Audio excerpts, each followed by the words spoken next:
I'm a very detail-oriented person. And let's go to the first detail.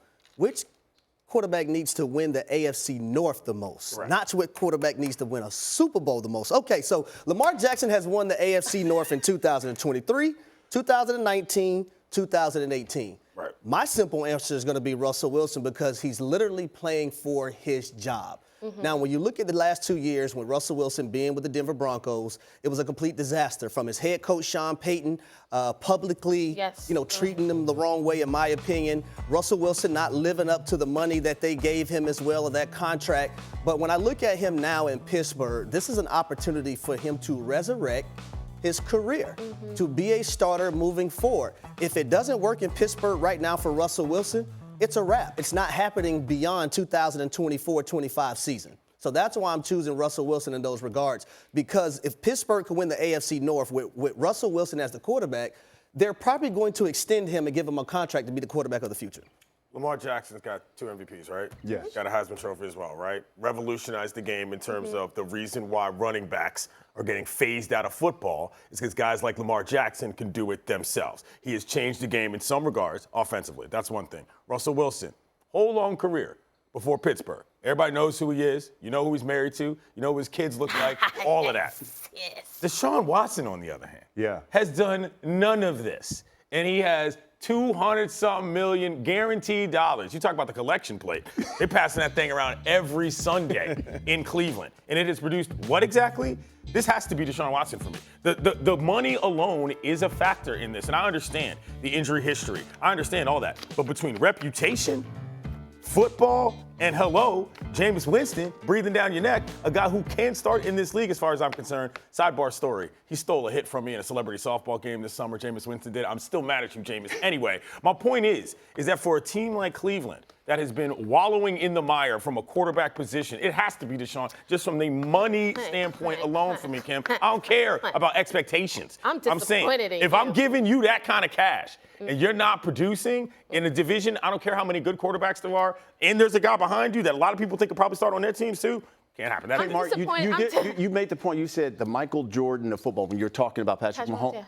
Didn't Deshaun Watson once get that moniker a few years ago when he was? There was a point. There was a point of view. No. Remember, didn't Dabo Sweeney say that? Dabo Sweeney. Okay. Dabo Sweeney called Deshaun Watson at one point the Michael Jordan of football. Yeah. So anyway, about Dabo.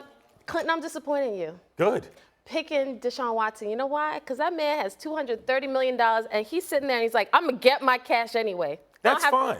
It doesn't matter how many touchdowns I throw, how many games we win. I'm going to get my money. So he is in a perfect scenario. You know why, Clinton? Because it's not like if this season is a disaster, you think Deshaun Watson's going anywhere? No. It'll be Kevin Stefanski. You'll be looking at the GM, Andrew Berry. You'll be looking at the front office. So he's going to be there.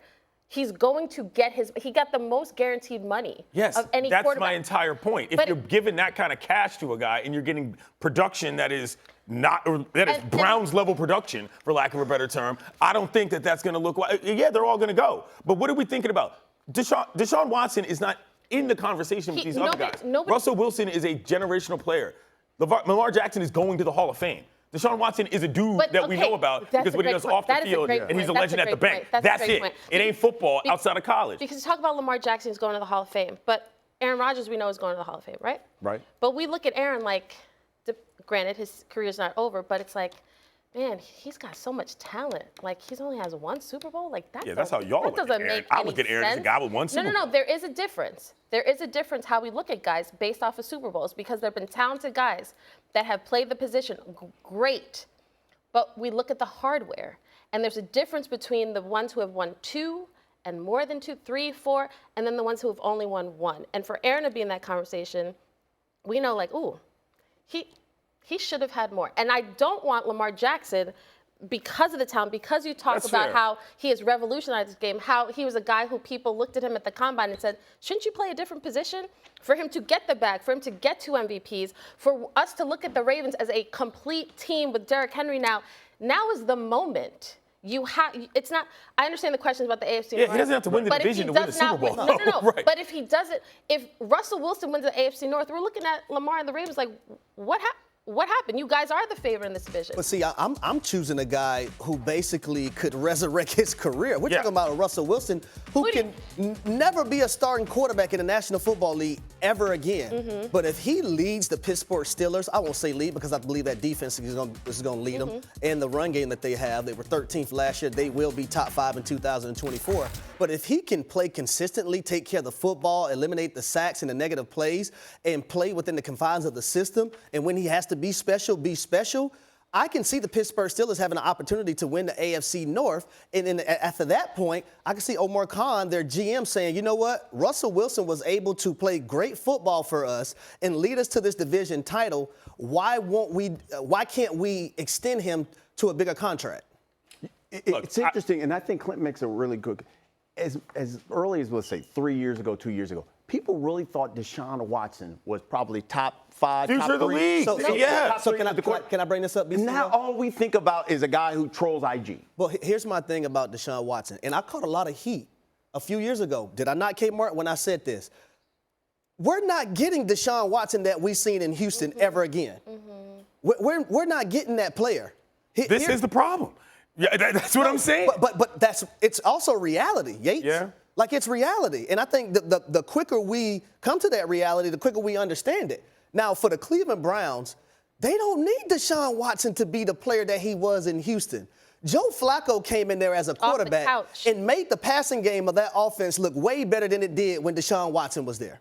Okay, and this is why I'm saying this man is the one in the hot seat. This is my point exactly. He's not in no hot seat because $230 million guarantee reasons why he's not. I understand that, but if you're trying to win football games and this guy isn't providing what you got, and you got a guy behind him who could be of a similar caliber, that forget about. It's not like he's going anywhere other than to the pine. The situation with the most desperation to me is what Deshaun Watson looks like. See, I don't. There's no desperation. I think the Steelers Yeah. have more desperation with their quarterback situation than the Cleveland Browns. I think they have options, though, and choosing to pick between two guys who are going through what is a competition and not necessarily a controversy is fine by me. That's the whole point of training camp as far as I'm concerned, and I trust Mike Tomlin a lot more than I trust your boy Stefanski. And so the only reason I think that about Watson is the money. I know that it lets him sleep at night well. I get that. Legend at the bank. Right. But if you are the front office and you end up getting a bunch of people fired because you couldn't perform at that level, There's no pressure on you. But that was also I would blame the front office for signing Deshaun Watson. You blame ownership Because again, they were in desperation. All I'm saying they gave Deshaun Watson that contract. I understand that. I'm not mad at Deshaun for the money. Not only did they give him the contract, they were out of it. And ownership is like, hey, no, that guy, we need that guy. So now it's like, okay, here goes $230 million. So hot seat, when you brought up hot seat, Deshaun Watson is not on a hot seat. So he is sleeping comfortably on a bed of $230 million. Right, but that's unrelated to football performance. And that's what I'm getting at here, is that when a guy's making that much money and he's that obvious and he's got that, frankly, bad of a reputation. But how many people care about the Cleveland? And outside of me and everybody in Berea, who cares? Like, we don't talk about the expectations as much as I talk about the Browns year after year, like their defense, Myles Garrett. People aren't picking the Browns to be to be number one in their division right now. I don't care what people pick. I'm talking about the competition in the division versus one another. I ain't worried about what all these other people are talking about. Let me ask My you, personal opinion is that Deshaun Watson, if he cannot perform to the point that he gets the Browns to at least contention for the division is a minimum, then you've wasted a pick. And you're watching. You're looking at a guy whose career has gone from what could have been this to what is way down here. And yeah, he might have enough money in the bank, but that's just kind of lame to me. From a football team perspective, if Deshaun Watson can get right in Cleveland, or Russell Wilson or Justin Fields, whoever it is, can get right in Pittsburgh, which organization and team do you trust the most? The Steelers. Obviously, they got Tomlin. The guy's never been under 500. And in general, I think they understand expectations versus execution better than the Browns. The Browns still haven't figured this out. I went to college in Ohio. I got families who are from Cleveland who've been talking about this, who have walked away from the squad because of incompetence. Browns fans, that's crazy. That's another matter. But I really feel like this whole thing will look much, much worse if he gets benched even. I get it. He'll be chilling at home counting his cash, but come on, man. Yeah, Watson's got to perform. And especially if he's not injured, too. Right, that's what I'm saying. That's going to be because he's had various excuses, suspensions, injuries, systems, blah, blah, blah. But come on, man. Your answer actually to this question, it's not which QB, it's which team? The Browns need to win the AFC the most. Jimmy Haslam needs Deshaun Watson to win the AFC North. Because they're the ones who said this sacrifice of picks and guaranteed money is worth it for this player. And we're now heading into year 3. And as you said, we have nothing to show for it. But I don't think Deshaun knows anything. We'll see how it plays out. Let's make the transition now to college football. And the NCAA has